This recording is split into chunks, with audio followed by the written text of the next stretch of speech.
welcome everybody. We need to start with some really awesome, fun updates. If you are new to this, you're probably thinking, oh, this is the waiting podcast, but we've decided to take a little shift and it's for the better. We are changing, kind of rebranding the name. We're just going to be the Unified Podcast. And for those who don't know, I'm the college pastor at Grace Community Church in Tempe, and our college ministry's name is Unified. So we're just going to have this podcast be an extension of that ministry. And so we're just taking a shift there. We won't be using the waiting Instagram anymore. If you follow it, we'll be doing all things to do with this podcast through the Unified Instagram. So you'll see all the updates there about the ministry on Thursday nights, and then also through this podcast. And it'll be a cool extension because we'll be having all our guests come from Unified, and then I'll have a couple friends from outside of it too come on. But today I'm here with my wife, Eleanor. Yes, it's been a while. I know we're going to do a life update here, but the reason it's been so long is not because we just don't want to do it. It's going to get way more consistent now because we have help, but we've had a lot happen in life, really good, and we're just adjusting. The reason that it's going to be awesome and we're going to be able to do this podcast on a very straight basis and consistent basis is because I have help now in ministry. I have an associate director. Her name is Kate. She's actually sitting over there. So shout out to Kate for being here. If you're watching the podcast and maybe you see some clips on the Instagram, make sure you comment to shout out Mattingly, who is doing all of our video and all that stuff. So, but Elle, do you want to start with giving them the life update? Yeah, I think it's been a while since I've been on. I think the last time I was on was like this summer or like it was August. The end of summer, yeah. Yeah, and then Aaron had some guests on, but the big reason for that is because we are expecting baby number 2. So baby girl is joining us end of May, and we're very excited. 2 under 2. I know, just so surreal. But yeah, I was definitely going through all my first trimester sickness, having crew, and just being busy with that. So I wasn't on for a while. And then Aaron and I decided, well, our place where we're living right now is actually too small. So we rented a house and we moved. And the least baby-proof house ever. Yeah, That's like our first one was. Yeah. It was like spiral staircase. Like it was horrible. Anyways, the place wasn't horrible. We loved it. For babies it was. But for babies it was horrible. Yeah. And so we ended up moving during that season as well, which if you guys, I'm guessing a lot of you have moved if you're in college and everything, but it is just such a process. So we've been doing that and just trying to get used to that. Yeah. And new ministry year for us. New Unified ministry starts year. in September-ish. Yeah. And it's grown a lot. If you're not in Arizona or maybe you don't come to Unified, this is our 4th school year of it. And we have 1,000+ college students every Thursday showing up here. It's actually which is insane. Unbelievable. I think Aaron and I are still shocked every single week that we show up to Unified because we thought, I remember when we were praying for 50 people to come, like we were like, that was a big number to us. And yeah, the Lord has exceeded our expectations. But yeah, it's been a very busy year for the Wadsworth family. So I'm not going to be on this every single week, but this week We'll get you on as much as we can. Yeah. Maybe once a month, something like that. Yeah, we'll see. But yeah, we've got some episodes planned out coming up, and they'll be out every week. We'll have Kate on next week. You can get to know Kate. And then we'll have a couple of students on too, which will be awesome. But we kind of just wanted to, for this one, being the first one back, I just went via Instagram and just asked if you guys have questions. And so I'm just going to be scrolling through Instagram here, but we put on questions for Eleanor and I, whether it be anything, life, ministry, dating, marriage, whatever. Eleanor and I have done 2 episodes on dating, marriage, that kind of thing. So if you're wanting, a more in-depth, full episode kind of vibe on dating questions, go back on our previous ones. We have a part 1 and part 2 of that. So we don't want to take too much time on dating questions. We will hit a couple, but make sure you go to those because we don't want to make this a dating podcast, right? That's what you were saying before this, but we do love answering those questions. The first one that kind of stood out to me that I think you would have a great answer with is, has anything well, for those, you kind of touched on it, we're only a year into being parents. Yeah. But has anything since becoming a mother changed your relationship with God or the way you do ministry and all that? It's changed everything. I love this question. I love answering this question. I feel like I've been getting asked this question a lot. But yeah, it's changed my entire life and my entire faith walk. Just because, like, that being pregnant and having a baby is like a very surreal thing. And like, if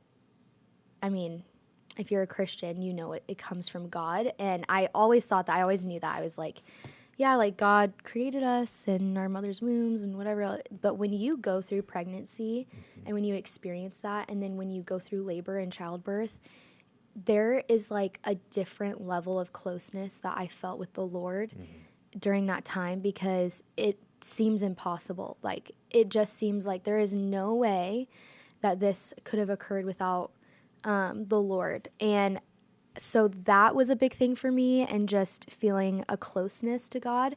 But then as a mom, you go through a lot of challenges. And I remember for Aaron as well, we were so on edge during the newborn season with Crew, and our reliance on the Lord I just went to new heights, because I was having horrible nightmares about very, very vivid nightmares when Crew was a newborn, about demons coming for him, people coming into our home and taking him. Like, our last place is like, another reason why we moved is it was 3 stories and Crew was on a different level than us, and just that fear that I had. And it got to a point where like Aaron and I had to leave a Bible outside of Crew's room for me to sleep at night. Just that level of protection of like, the Lord is our protector. And so I feel like God took on a whole new role for me in that as well, because I knew he was my protector before. But when you have a child, it's like, oh, but he's protecting my children too. And so that was a huge thing for me.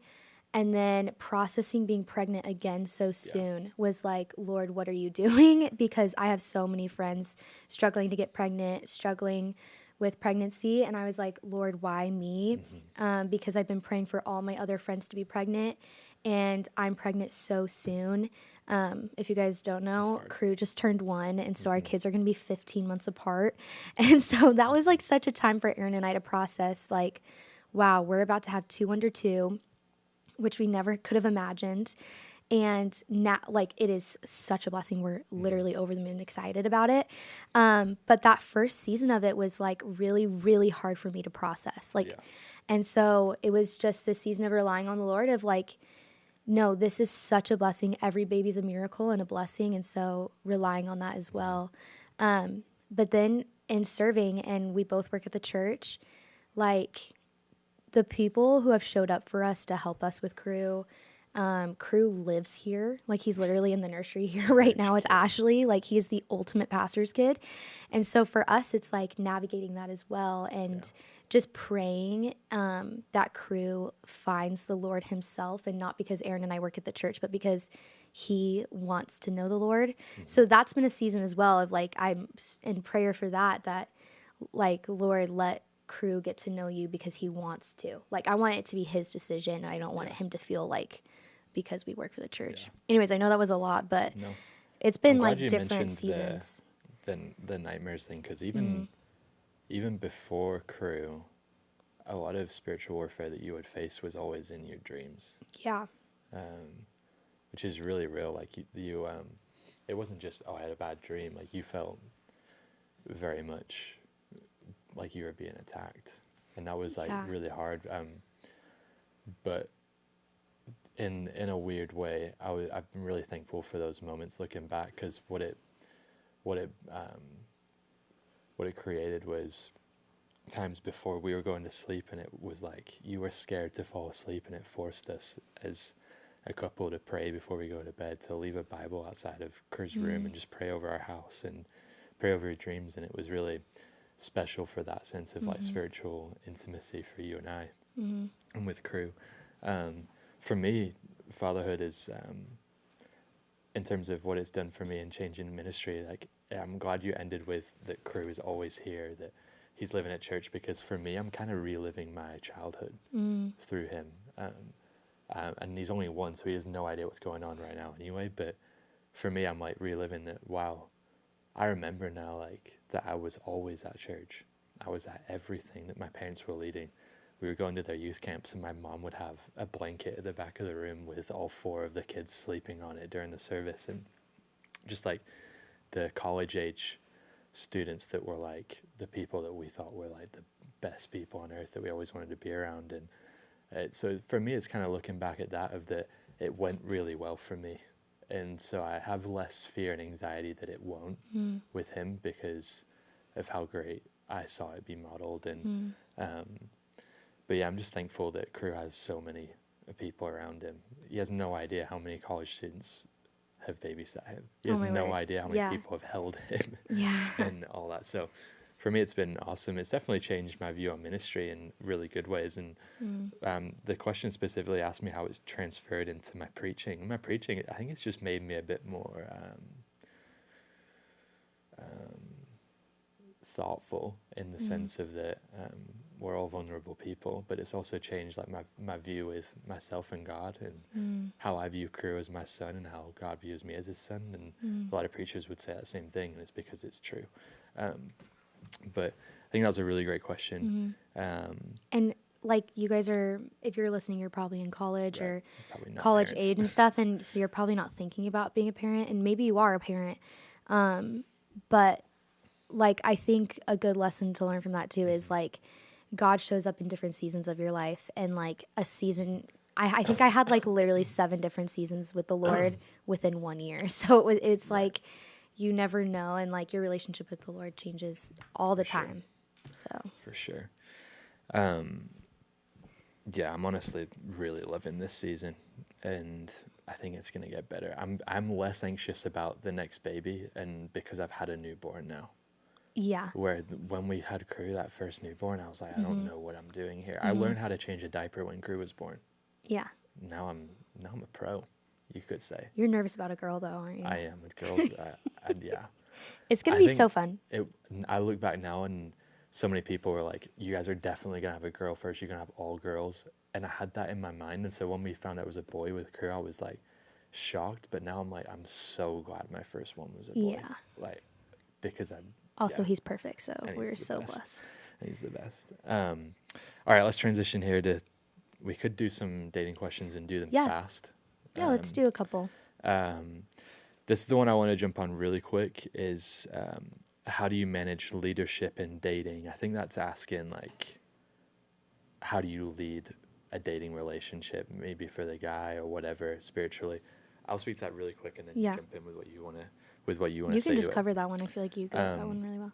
Something that I've been thinking about a lot recently, I pastor college students, so dating is a massive sphere of their life in that season. So I'm not like frustrated at all that these are the majority of the questions. It's just like a lot of what you're thinking through when you're in college. And especially when you're in a ministry of 1,000 people, and there's so many people around that you could potentially date and end up marrying. And it's just like a really important season of life. I always say that I'll never do a sermon series on dating, like from the platform, which I don't think I will. So this is where these things are good to talk about. But one of my big key things for young people, for college students that are dating, is I think one of the boundaries you need to put in place isn't just physically, it's emotionally and spiritually, that you shouldn't be dating like you're already married. Right? I think there's a difference between dating to marry and dating like you're already married. And that's not just in terms of sex. I think people have gone way too far with that you're not married to that person yet, and you quote unquote want to be spiritually leading, maybe as the guy, and a lot of girls talk about that they want the guy to lead. Nowhere in the Bible, and there's no teaching anywhere of a boyfriend leading a girlfriend or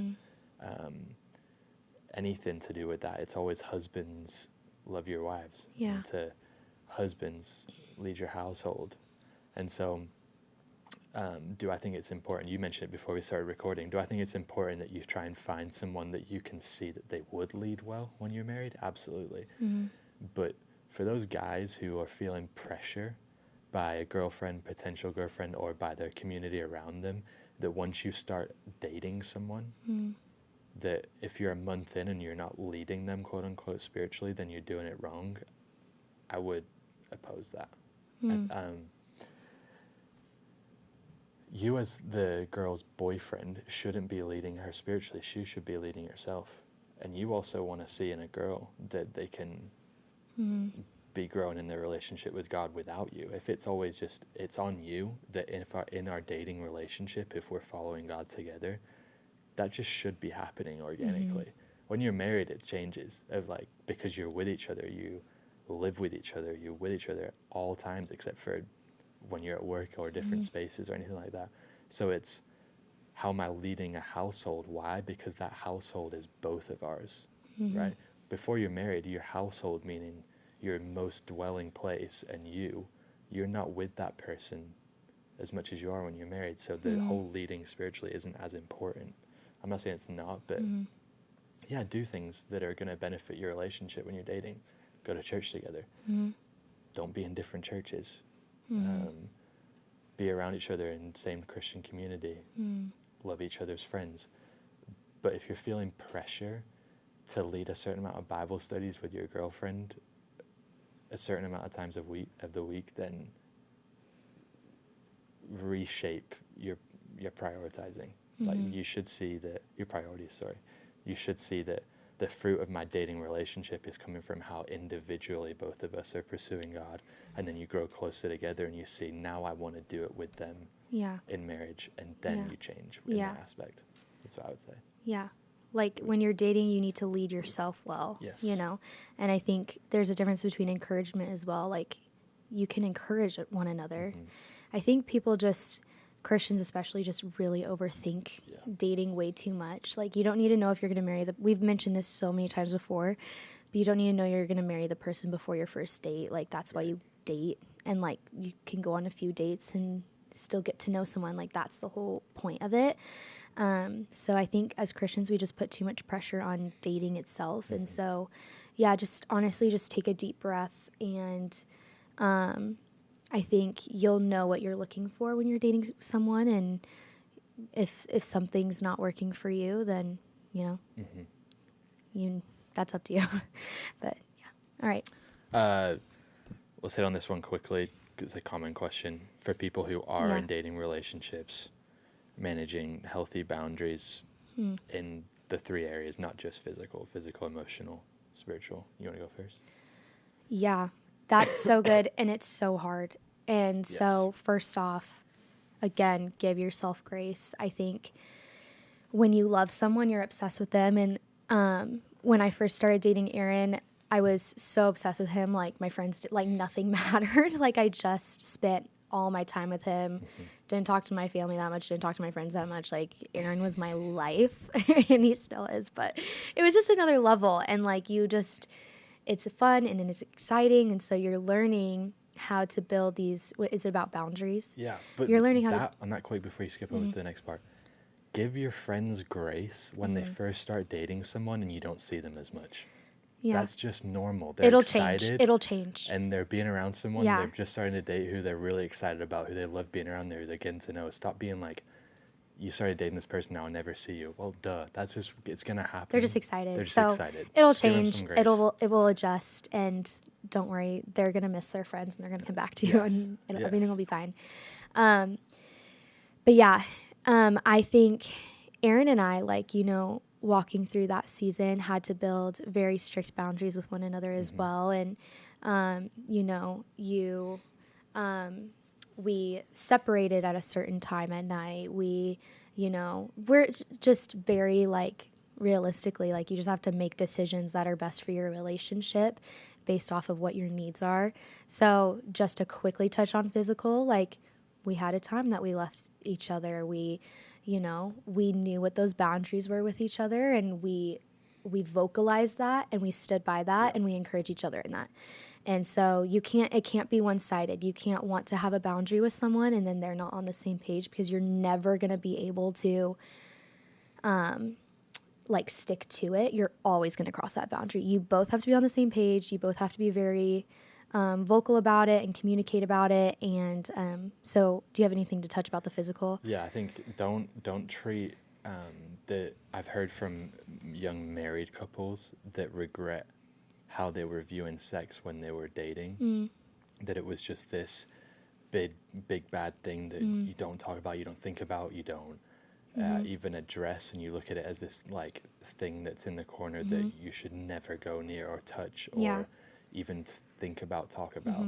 And then when the way that it's going to be extremely hard to go from that to suddenly you're married and you should be having sex. You know what I mean? Yeah. Like, that's a very big change. Yeah. And so for a lot of Christian married couples who were viewing it that way when they're dating, they got married and suddenly it's this thing, this sin that they could never even like even get close to, as in like that they couldn't even talk about with the person they were dating, that now it's like, wow, this is a big transition. It isn't just going to switch, right? So I think a boundary is, yes, we have our boundaries to make sure that we are pleasing God in our dating relationship and loving each other better, that this is going to come when we are married, but it's not viewing it as this thing that this is an awful, scary thing, and it's just being honest. But I think boundaries comes from knowing each other. So I would avoid when you first start dating saying these are the exact boundaries that we have to stick to forever. I think it's saying we have to adjust of where we're seeing that we could fall, right? Because if you have this, you put the bare minimum boundaries in of, if you're a Christian couple, like, we don't want to have sex until we're married. And then as you get to know each other and get to know your relationship and rhythms of seeing them, then you need to say, oh, I think we've been slipping up here. We need to put in an extra boundary here so that it doesn't come here. So don't get so strict around this is exactly how it has to look until the day we're married. It's that where it's getting harder, I need to put in boundaries there and adjust and communicate. 100%. And at the end of the day, when Aaron and I first started dating, like, he came into the relationship with being in a relationship that he didn't feel like he was wanted in the physical sense. And I came from one where I didn't feel like I gave that person enough physically. And so I felt like that's all that was wanted from me. And so Aaron and I, like, it was a season of like, what do our boundaries look like? Because Aaron's love language was physical touch. Mine was not. Right. So it was like, what does that look like for us? So really just communication, like, talk to each other about it. Sex is a word, and it was created by God. So it's a beautiful thing. And if you wait till marriage, it's going to be 1,000% worth it, because it is 100%. So beautiful and so godly. And so, just don't be scared to talk about it with one another. And stop viewing boundaries as these are walls to put up against any kind of fun in your relationship. It's, I'm putting boundaries up so that my relationship is healthier and will be more fun and better and will result in a great marriage too. So it's viewing it as just really good things to do, not annoying Christian things that I have to do to make sure people view our relationship right. You do it for each other, not for anyone else. And that's the best thing I'll say. But to touch on spiritually, boundaries spiritually, this one I think is really good and really interesting, especially if you're someone who is like me, who was dating a pastor or dating someone going into ministry, because I feel like Aaron and I had a lot of conversations about this too, of like, what does that look like? Like, Aaron is my significant other, but I go and I listen to his messages, and I think I would find myself getting frustrated at times when he encouraged me to read my Bible, because I just felt like, like he was kind of just like shoving it down my throat a little bit. And I was like, let me do my thing, like, let me, like, I don't need to do it how you do it. And I was so touchy with it. But really, Aaron was just coming from a loving place and like wanted to encourage me, but I didn't see it that way. So I feel like if you just talk about like, hey, this is where I'm coming from. And Aaron and I love to talk with one another about where we are with our relationships, because our spiritual walk looks so different from one another. And because Aaron has to prep a message every week, and he's always in the Word, and he's always listening to podcasts, and he's always doing this stuff. Whereas I'm like a on the go mom. I'm exhausted. Like my life isn't writing messages or like all this stuff.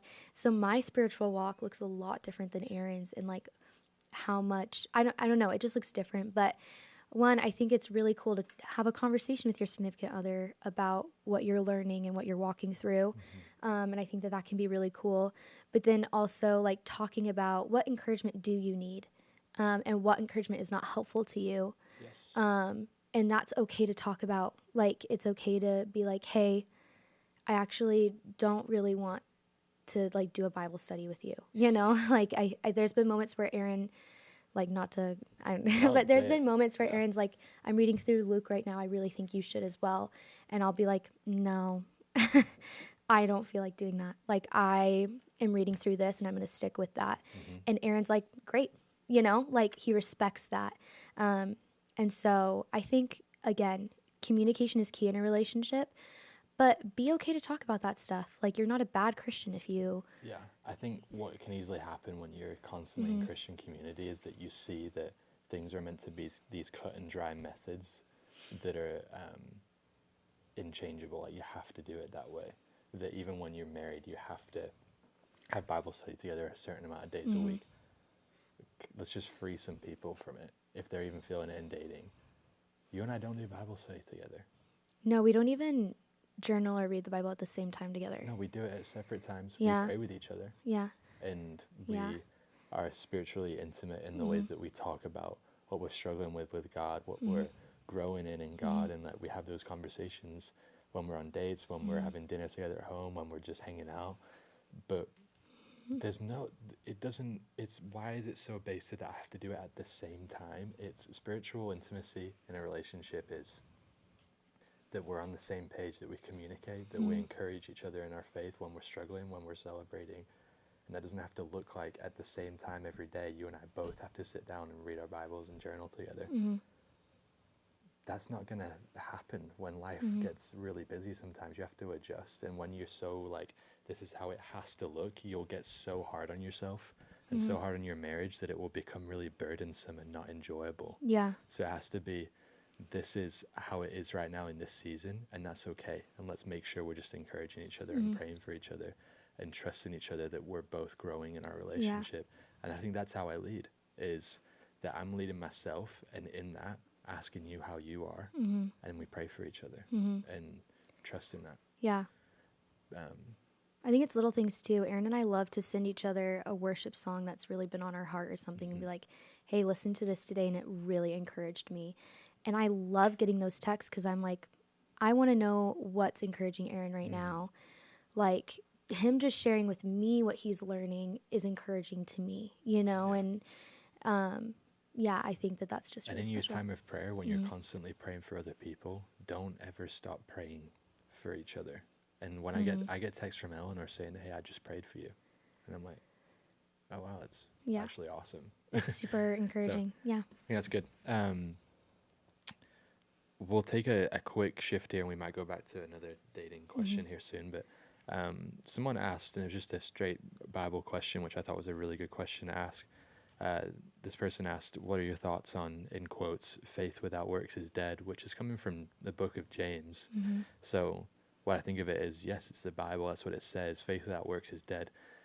That verse is used very often in opposition to that you're saved by grace alone, faith alone.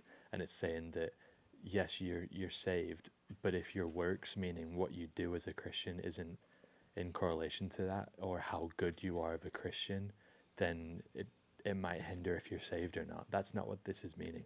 I think all that James is meaning when he's saying that is, it's like, you look at anything that it says, if you say this, but then your works don't follow it, that's dead. Like, what's the point? Doesn't mean it's not there, right? If I, like, a light switch that never gets turned on, what's the good of it being there, right? If it's never going to be used, but it's there, right? So it's saying that faith without works is dead.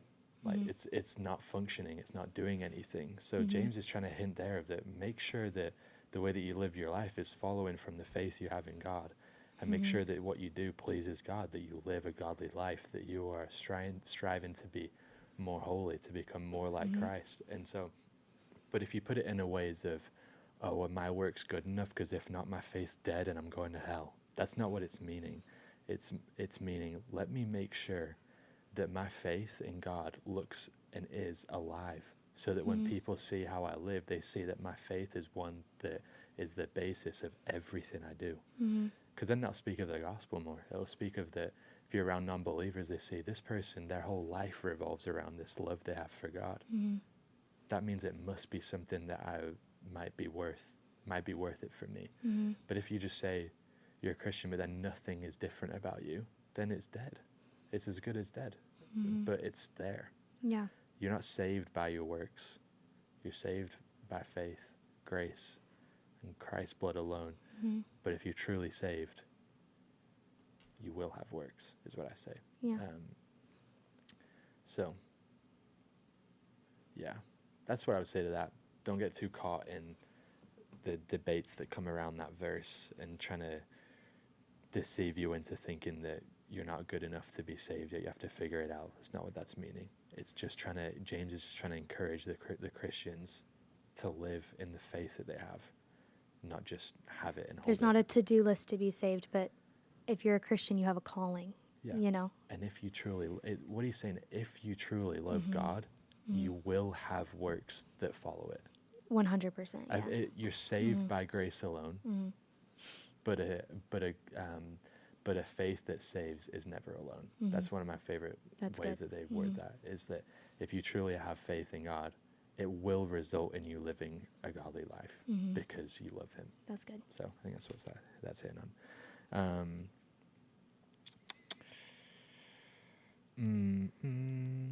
Let's think. Do you want a dating one, or should we find one more of? We have a lot of dating ones. Why don't we touch one more dating one, and then let's try and do a couple that are rapid fire. Okay, let's do that. We've not been good at being rapid fire. I know. Aaron and I are talkers.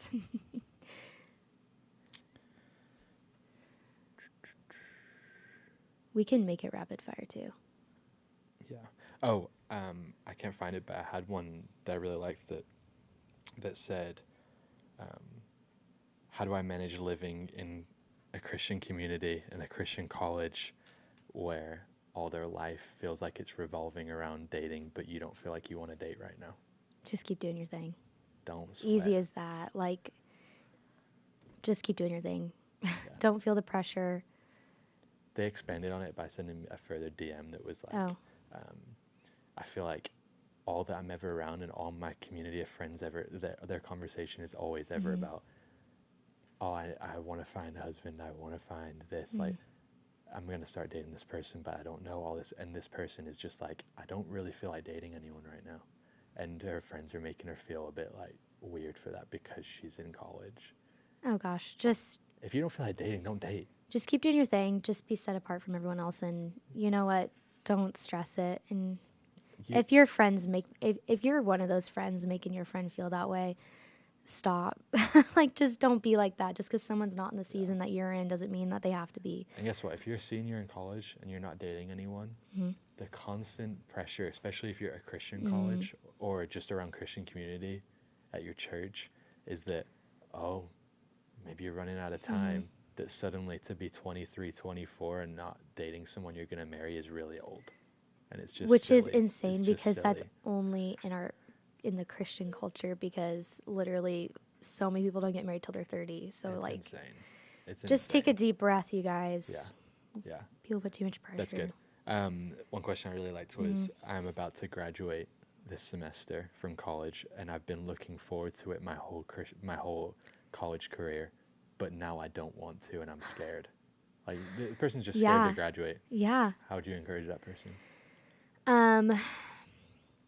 You know, one thing that I've really had to learn over the years is that the Lord's timeline is different than ours, and just trust in him that he's going to take care of you, because that first year post-grad is weird. It's not going to be perfect, and it's not going to be everything that you dreamed of before.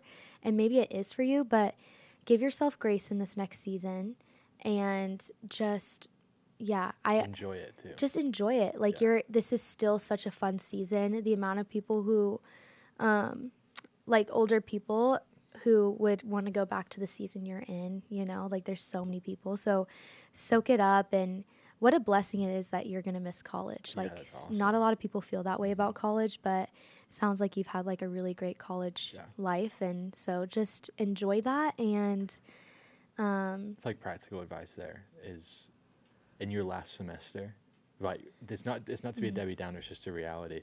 When you're in college, that's probably the most friends you're ever going to have in your life, as in like that you see all the time. Like maybe for a lot of people in college, they have 10 plus friends that they would consider close friends. After college, that changes, and it's not a bad thing. It's just different. You just move into a different season of life. I would encourage that in your last semester in college, that you enjoy that big community that you have, but invest in 1, 2, maybe 3 that you're like, I really, really, really, these are 2 or 3 people I really want to stay close with, even after we graduate, even if we're living in different states. And you'll be thankful. I had so many guy friends in college. And then when you graduate and you're in different seasons of life, things just change, and that's okay. Don't resent people that you're not as close anymore. But put time into the ones that you do really want to stay close with. I'm still really, really close friends with, maybe Jarrett will listen, but one of my best friends in college, his name was Jarrett, and then after we graduated, we've never lived in the same place again. Yeah. We've lived in different states, but we've stayed close.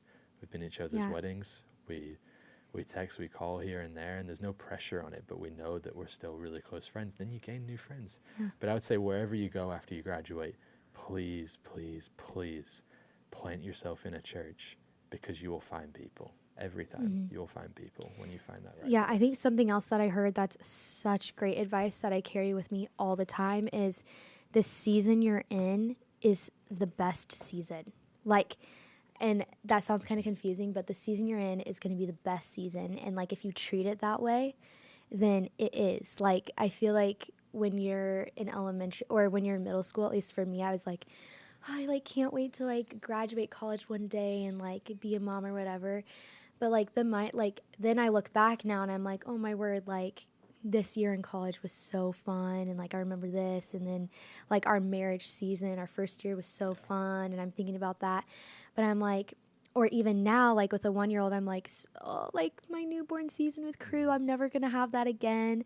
But I'm like, no, every season I'm in has been like, if I treat it like this is the best season, then it's gonna be that way, and like I'm gonna treat it that way. So you're going into this next season, treat it like this is gonna be the best season. You know, like you're gonna be so intentional with it and just dive into it. Yeah. Don't wish away seasons. Yeah, don't wish it away. Always be in the one you're in, because then when you're out of it, you'll wish you soaked it up more. Yeah. Just enjoy your last semester or whatever year you are in college, or maybe your college age and you're working. Enjoy every season you're in, even if it's hard. See the reasonings for why you're in it, and then you'll move from there. I think we'll do one more question. Let's do one more. We'll call it. Ooh.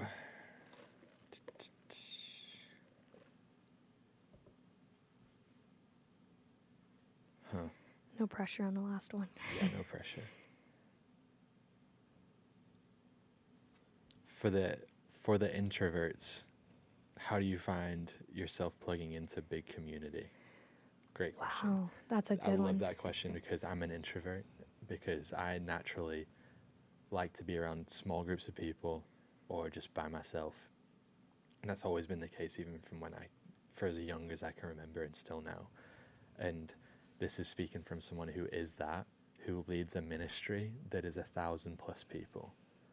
And I'm still okay, right? It's finding, okay, I'm an introvert, but I'm not going to make that my reasoning not to care about people and relationships, because I had phases, especially in college, where I was like, this is what I like, so I'm going to choose to embrace that as my full identity and not be around people that often. And that's not going to go well. I think you can be in big settings and still be comfortable in your introvertedness and have great community. I think the ways you do that, let's speak to people who maybe have come to Unified, 1,000-person ministry, or maybe you're in a big college and you're an introvert, I would say you don't need 10 best friends.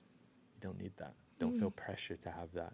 If you have 1 or 2 friends that you know, these are my go-tos wherever I'm at, that's good. If you feel like you have no one right now, keep going, even when it's uncomfortable.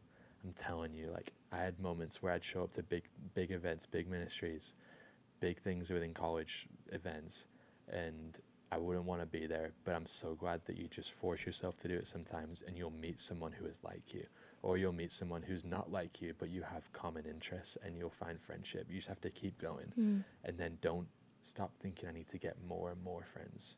Just find your 1 or 2, and even if you're in a place full of 1,000 people, if you have 1 or 2 people, you'll feel steady, and you'll feel okay. What do you say? A couple things. I have a couple ideas for you. But first off, I would say I'm a more extroverted person. Like, you could put me in a big place and I'd be fine type. But first couple things that come to mind, first off, is make it your goal to meet one person.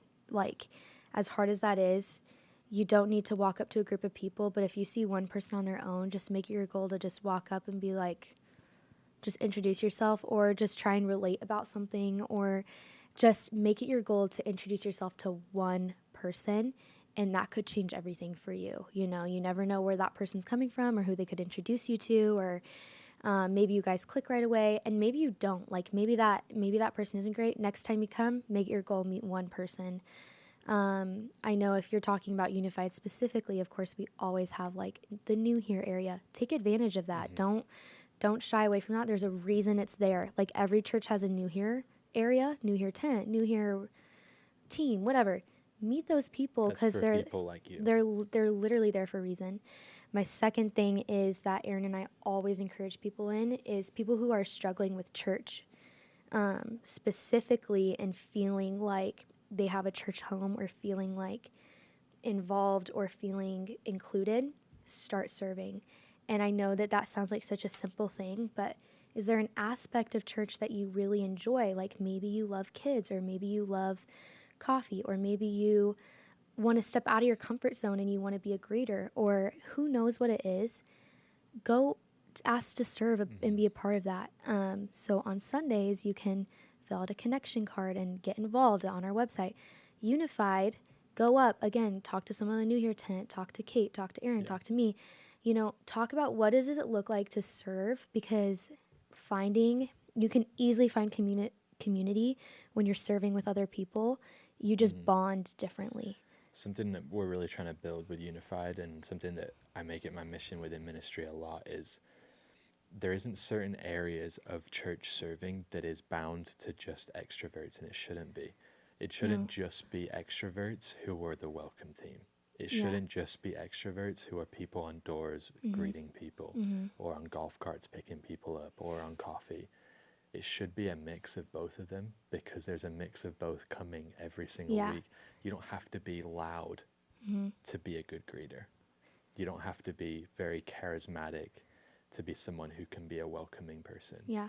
And it's just seeing that you're not bound by your introvertedness to do things that you feel like you would enjoy, just because most people who do those are very loud and energetic, and you're not. Because I'm not very loud and energetic, but I love people. So extroverts out there who single out introverts that they just don't like people that much is not true. It's just that they're a bit more, they're just quieter, or maybe they're just more reserved, or that we like different kinds of settings, and that's okay. And a lot of introverts are actually, I read this actually, and I loved it, that 62%, it was on a Barna study, 62% of Gen Z introverts have a higher social IQ than extroverts, which is interesting, because I don't know what that is, but don't feel like extroverts are naturally better at finding community than you. Always see that there's people for you. Also, if you're an introvert and you're looking to serve, you're gonna be able to spot the other introverts way easier. So there's a calling for you too. People need you. But find extroverted friends too. Yeah. I have insanely extroverted friends, and I love them, and I love being around them. It's basically, there's a place for you. Yes. And don't be nervous about it, but Yeah, it can be a nerve-wracking thing. It's nerve-wracking, but you just have to put yourself out there a little bit. Yep. Put yourself out Just there. do something uncomfortable, and you'll be thankful you Yeah. did. Sweet. We had so many questions. I Yeah. had I think 100 questions we sent in. Yeah. And we can't get to all of them, but really enjoyed this episode. Just love talking with you. And This is always so fun. I love you. Love you.